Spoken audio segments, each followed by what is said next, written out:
वालेकुम नाजरीन, मैं आपके बैचलर होस्ट SHO शहजादी और आप देख रहे हैं जी प्रोग्राम हॉटलाइन। हमारा शो में हमारे मेहमान है जी मौलाना फजलुर रहमान साहब। हाँ जी, और कैसे हैं जी मौलाना साहब? देखें, हम हारे नहीं थे, हमें हरवाया गया था। हमें पता होता कि हम इलेक्शन हार जाएंगे तो हम तो आप इलेक्शन ही ना लड़ते जी। और वैसे मुझे पता है आप इलेक्शन कैसे आ रहे थे। वाकई हमें भी बताएं, हम अभी इमरान खान के खिलाफ FIR दर्ज कराएंगे। और सीधी बात है जी, और PTI के डब्बों में से ज्यादा वोट निकले और आपके डब्बों में से कम, इसलिए आप हार गए। हजरात होस्ट, इतनी साइंस तो हमने भी पढ़ी है। हमने तो ये समझा था कि शायद आपको किसी खुफिया फार्मूले का पता चल गया है। जी, और फार्मूला तो जी सबके सामने है और काम ने आपको रिजेक्ट कर दिया। अरे नाराज ना हो जी, 5 साल बाद आपको फिर मौका मिलेगा रिजेक्ट होने का। हजरात होस्ट, आपने यहाँ हमें हमारा इंटरव्यू करने के लिए बुलाया है या हमारे जख्मों पर मिर्चें छिड़कने के लिए? अरे आप तो बुरा मान गए। चलो छोड़ें, ये बताएं कि कश्मीर के क्या हालात हैं? कश्मीर के हालात? कश्मीर कमेटी से पूछे। मैं तो अब कश्मीर कमेटी का चेयरमैन नहीं हूँ। मुझे क्या पता है? जब आप कश्मीर कमेटी के चेयरमैन थे और तब भी आपको कहाँ पता था। लेकिन जब आप चेयरमैन थे तब भी आपने कश्मीर की आजादी के लिए क्या इकदाम उठाए जी? हमने कश्मीर की आजादी के लिए जंगी बुनियादों पर इकदाम उठाए। कश्मीर कमेटी के सारे ऑफिसेस को नया रंगो रोगन करवाया, उसका सारा फर्नीचर बदल दिया और अपने लिए बुलेट प्रूफ गाड़ी खरीद ली ताकि कोई हम पर हमला करके कश्मीर काज को नुकसान न पहुंचा सके।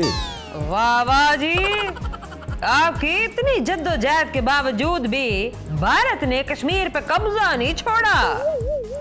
खैर, लोग तो जी कब्रिस्तानों पे बुलडोजर चला के हाउसिंग सोसाइटियां बना लेते हैं, वो तो फिर जिंदा लोगों का कश्मीर है।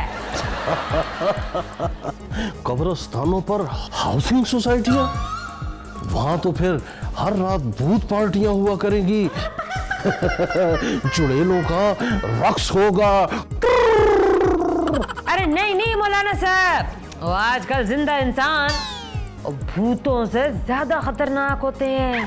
और पुलिस शहरियों पे ऐसे डंडे गोलियां बरसाती है कि जैसे इंटरनेट पे कोई गेम खेल रही हो जी। तौबा तौबा, ये सब इस जाली हुकूमत की बरकत से है। इमरान खान की तब्दीली की मिसाल ऐसे ही है जैसे भैंस दूध देने की बजाय अंडे देने लगे। लेकिन आपने तो मिलियन मार्च करने चले थे जी हुकूमत के खिलाफ, उसका क्या बना? हजरत सिराजुल हक साहब ने हमें धोखा दे दिया। उन्होंने हमें ऐसे छोड़ दिया जैसे कोई बीवी के डर से पान सिगरेट छोड़ देता है। हमने उनसे उधार ली हुई रकम वापस करने का वादा भी कर लिया था, फिर भी नहीं माने।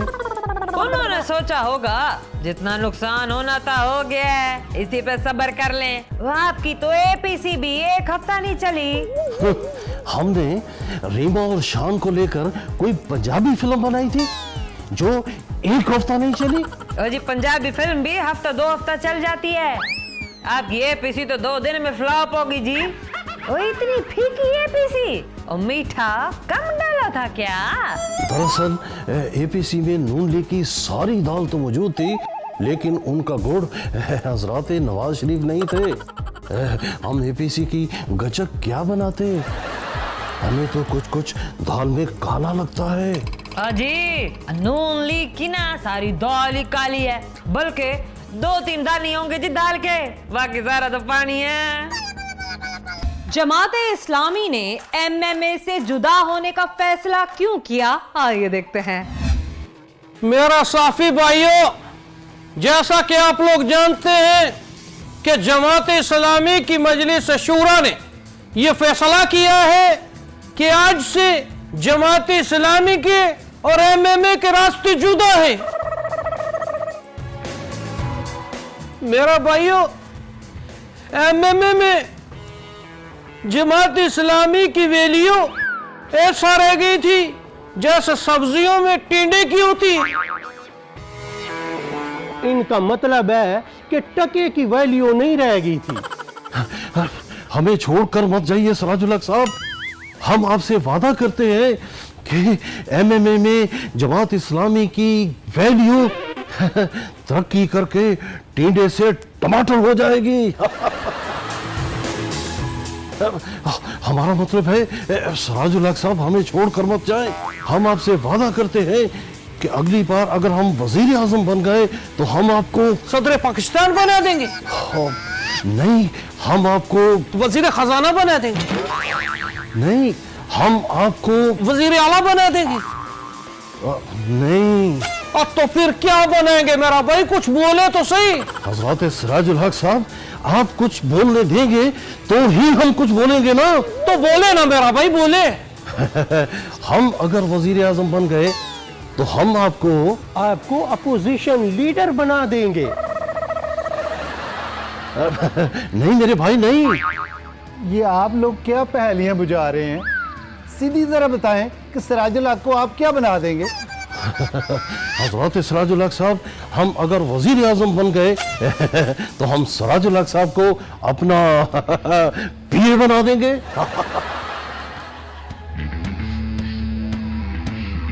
मौलाना साहब, आज से जमात इस्लामी और एमएमए के रास्ते अलग। हम एक मिनट भी इधर नहीं रुक सकते।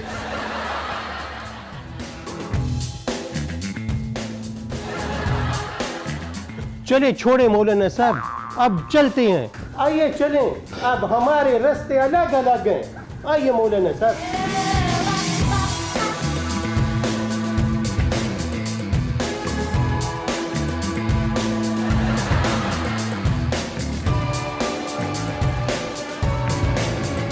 वो कोई हमको केचो यार है, तो मौलाना मकनतीस बने हुए, वो हमसे चाहे क्यों नहीं जा रहा हुआ?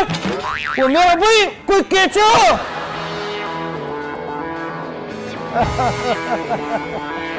एक मिनट।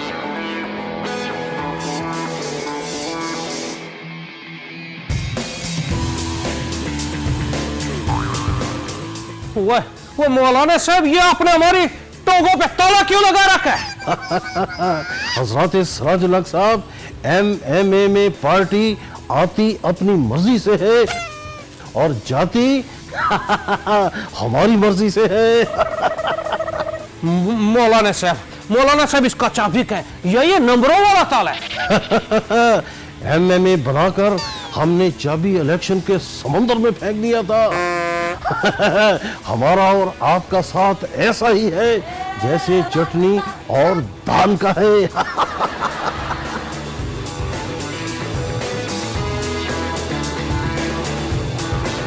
केचो।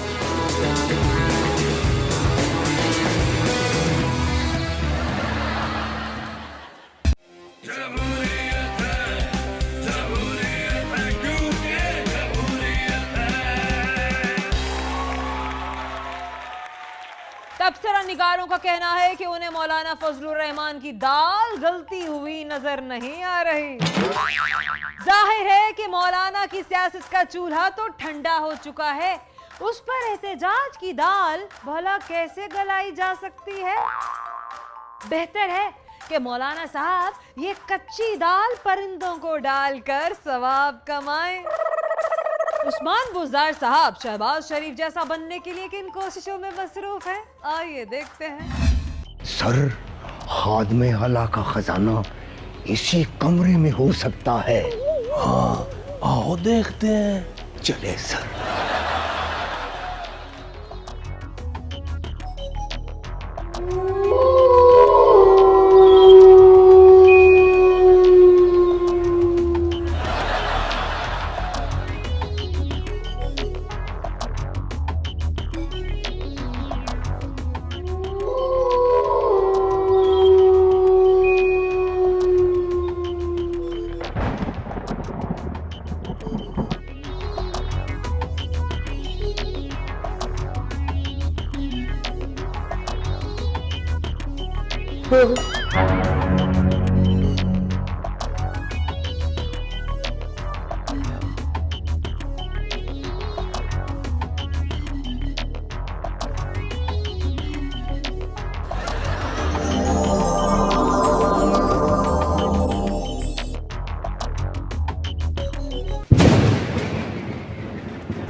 बुजदार साहब, आप तो पूरे शबाज शरीफ बन गए हैं।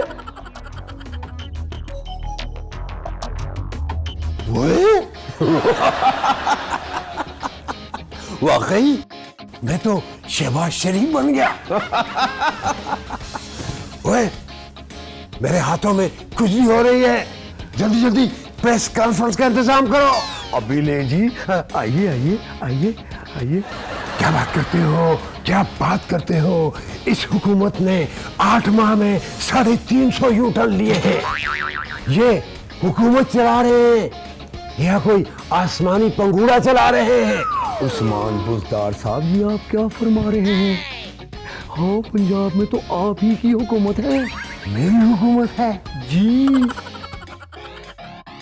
इस हुकूमत ने जितनी खूबसूरती से यू टर्न लिए हैं, इतने यू टर्न कोई बड़ा लीडर ही ले सकता है, या वो ले सकता है जिसे आसमानी पंगोड़ा चलाने का तजर्बा हो। मैं यू टर्न को नापसंद करने वालों को नहीं मानता।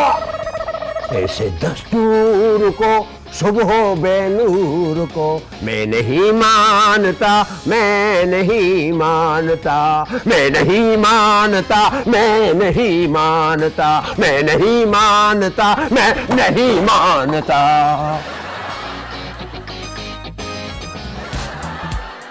क्या बात करते हो, क्या बात करते हो? बुजदार साहब, मैंने तो कोई बात ही नहीं की। 3 घंटे हो गए चलते हुए, अभी तक बारिश नहीं हुई, सड़क पर कोई पानी इकट्ठा नहीं हुआ। ओ, महकमा मौसमियात की पेशिन गोई है कि इस हफ्ते बिल्कुल बारिशें नहीं होंगी। ये मौसमियात वाले सारे नालायक हैं, गलत पेशगोइयां करते हैं। मैं उन सबको अभी मुअत्तल करता हूँ। उन सबको मुअत्तली के अहकाम जारी कर दो। जी सर।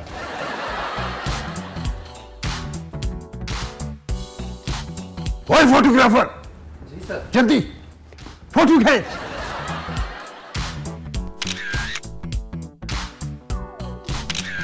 ओए, ये पूरे शहर पर इतना बड़ा पुल किसने बनाया है? कार ऊपर चलाने का कोई रास्ता ही नहीं।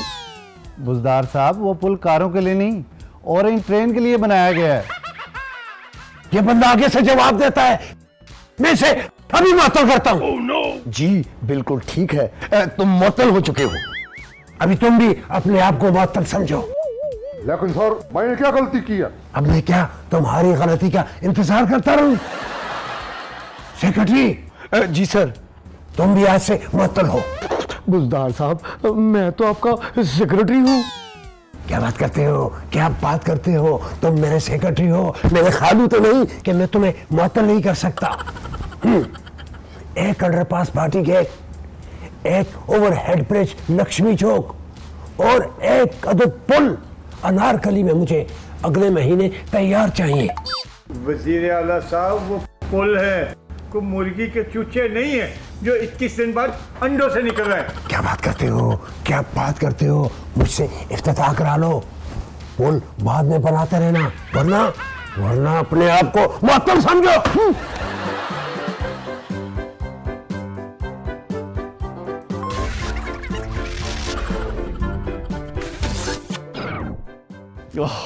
बुजदार साहब, तुम क्या कल से शहबाज शरीफ बनकर फिर रहे हो? और खान साहब, मैं बड़ी मुश्किल से शहबाज शरीफ बना था, आपने फिर मुझे उस्मान बुजदार बना दिया। बुजदार साहब, कल से तुमने शहबाज शरीफ बनकर पूरे शहर में अफरा तफरी मचा रखी है। काम टकेगा नहीं और शोरो गुल पूरे मीडिया पे मचा रखा है। मुझे जहाज जैसा तेज बंदा नहीं चाहिए, मुझे आप जैसा ढीला ढाला बंदा चाहिए, जो एक कदम चलने के बाद 10 मिनट तक ये सोचे कि अगला कदम बढ़ाऊं या पहला कदम भी वापस कहे चलूं।